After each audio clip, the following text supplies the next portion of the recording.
with it, and we found some land in the city. I think the oldest Baptist church here had a community garden that was underserved, and I just wrote them a proposal, and they let us be the caretakers of their garden, and it's been really cool. So I'm trying to do it. Wonderful. Congratulations. Yeah. Beautiful. Yeah, I mean, there's some struggles, I think, just trying to get people really into this, piece. I'm talking to people, just really get them into this idea that, sustainability, is happening here. It's already in our culture. If you grew up with a garden or grew up with a garden, you already have it there. I think if you grew up working class, you already know about recycling. For those of us who kind of working class background, you already know what this. So just kind of make this translation from, I think, what the marketing of sustainability is into these are things that we already do, and it's been awesome. It's tough trying to get people really into it. No, don't be afraid of things that grow out of the ground. The things in the store came out of the ground. It's okay. You can pick it up and eat it. It's fine. And see, that's the disconnect. And I've talked to a lot of farmers and go to different places and have time to spend with people on the ground who are actually doing the work. And they always say the disconnect is when you ask someone where their food comes from. Most people say Costco, or it comes from Farmer Jack's, or it comes from CVS. But nobody ever says, well, it comes from a farm. Try it sometime. Wow. We definitely have to, we have to start raising our children and talking to the little people about that, and then growing them up into it, and taking them to farms and showing them, the natural state of food and everything, and not just going to Walmart or Kroger's or wherever and getting their food off. When you ask them that question, they need to know that. So we have to really, take the kids to the farm and let them see that, because a lot of them are not exposed to that.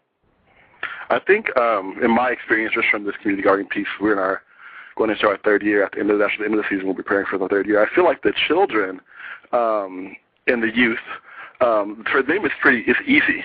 I learned that when you do a community garden, that you have child care because the kids can run around while their parents are gardening. So that's been a good kind of thing for a lot of the single parents, or parents that have multiple children. They can your kids can run around for a couple hours while you garden. So child care is built in. But I feel like they are really they get it. If they can do the compost, and they can learn that you can make dirt, and they can play in the dirt, and it's actually helpful. They can do composting. I feel like the youth get it.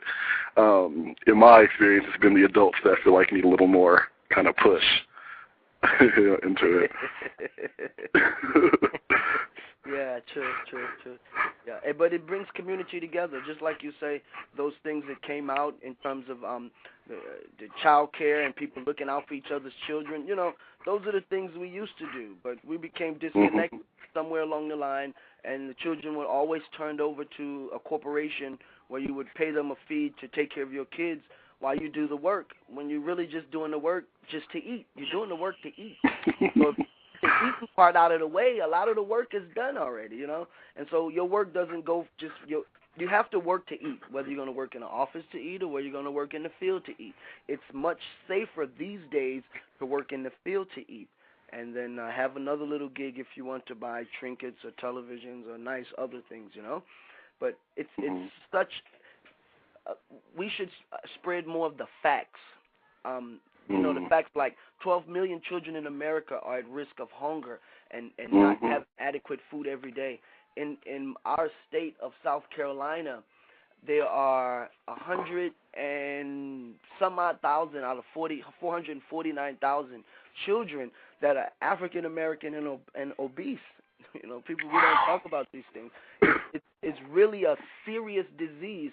It's such a big disease that a lot of those insurance companies did not want to pass no type of health care bill that was going to get rid of this cash cow. The diabetes cash cow is a cash cow. Cancer. All of these diseases that are just everyday today, they're cash cows for these large industries. And the large industries are tied into the food producers.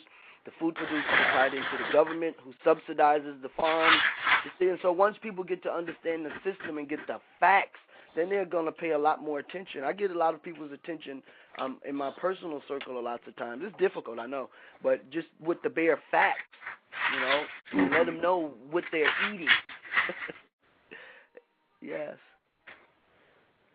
Well, thank you so much for calling in and joining us in the conversation.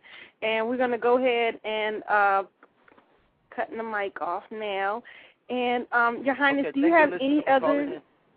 Would like to thank him. Yes, that's why I was just thanking him for calling in and sharing with us. Do you have anything else that you would like to share with us? That's all this evening, Osaremi. I enjoyed it quite a bit, really enjoyed it, and hope that we could do it again soon sometime. Yes, we will. Okay, well, thank you very much, Your Highness, and many blessings to you and your family and Oyetunji. Amio. Long live Oyetunji, and I'm going to go ahead and let you go. Odabo, adupe pupa, Osaremi. Adupe pupa. Oh, Odabo. Odabo. Okay, that was wonderful. We got to learn about the Earthships and learn about community gardening.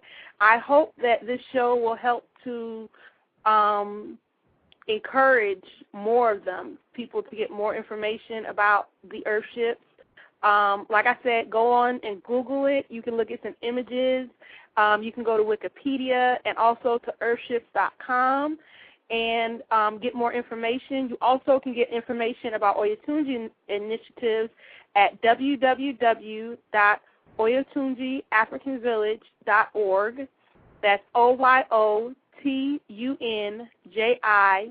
AfricanVillage.org, OyetunjiAfricanVillage.org, and get more information about their initiatives and events that they have coming up, and so on and so forth. Again, I would like to thank our guests for calling in. I would like to thank everyone who's in our chat room, and I also would like to thank everyone who was on our phone lines today. And I'm going to go ahead and close out a little bit early tonight. But, again, thank you all. On Tuesday, we're supposed to be having another domestic violence show, and I will be posting more information about this on my Facebook page at www.facebook.com/Osaremi, OSAREMI. That's OSAREMI. I'm working on doing a new logo for OORadio, and I need your help. So go to my page and let me know what you think about the logos I've already done. Give me any suggestions. I'm learning how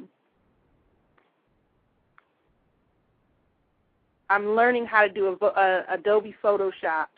So that's something that I'm working on. We're working on our website, and we have a lot more things in the works. So, again, I want to thank everyone for coming out. Thank you for your support.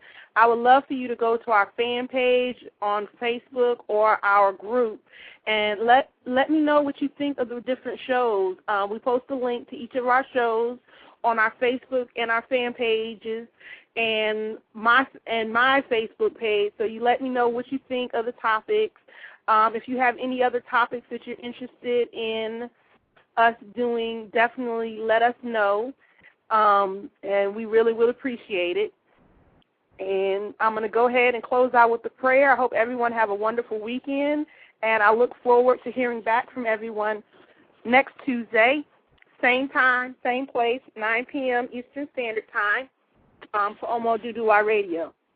Omi tutu, ile tutu, ona tutu, tutu ladoye. Agoele, awoni kuati, awona risha. Adupe pupa fun, OORadio. Adupe pupa fun oba Adejuyigbe, alasha Oloyotunji, for his great wisdom that he shared with us today. Many blessings to Oyetunji, many blessings to His Highness. Long live His Highness. Aba Adejuyigbe, alasha Oyetunji. We're very grateful for him and Oyetunji and everything that they have contributed to the African cultural restoration movement over the past 40 years and beyond. Adupe Pupa, we greet his ancestors, the late Abba Ofuntala the First. We greet him and thank him for bringing and his mother, Iya Aba Eshuago Oyewole. We thank both of them for producing such a wonderful son, and our king, who is taking us into the 21st century, taking Oyetunji into the 21st century with the knowledge that he has and everything that he's learning. Continue to guide, direct, and bless him. Continue to guide, bless, and direct Oyetunji. And we say, long live Oyetunji, long live our Abba. And thank you for all of our listeners today. Please guide, direct, and protect them. Bless them very much and their families. Keep everyone in good health and good spirits, in harmony and peace and love and happiness. Ariku Babawa.